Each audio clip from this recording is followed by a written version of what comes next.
শ্রীলঙ্কার রাজধানী কলম্বোয় রাশিয়ার যাত্রীবাহী উড়োজাহাজ আটকে দেওয়া হয়েছে। উড়োজাহাজে প্রায় 200 আরোহী ছিলেন।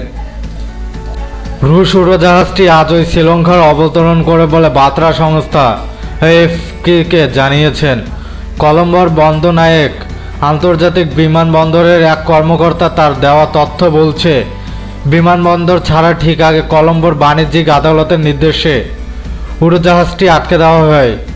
শ্রীলঙ্কার আটকে পড়া উড়োজাহাজটি অ্যারোফ্লোটের, এটি রাশিয়ার সবচেয়ে বড় বিমান সংস্থা। ইউক্রেনে রাশিয়ার হামলার পর নিষেধাজ্ঞার মুখে গত মার্চে সব আন্তর্জাতিক ফ্লাইট বন্ধ করেছিল অ্যারোফ্লোট। তবে এপ্রিলে কলম্বোর সঙ্গে আবার বিমান চলাচল শুরু করে সংস্থাটি।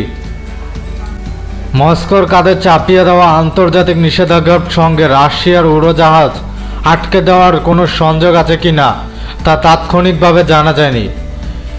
ওই উড়োজাহাজের সব যাত্রী ও ক্রুকে হোটেলে নেওয়া হয়েছে বলে জানিয়েছে বন্দরনায়েক বিমানবন্দর কর্তৃপক্ষ। এদিকে ইউক্রেনের পূর্বাঞ্চলে হামলা আরও জোরদার করেছে রাশিয়া।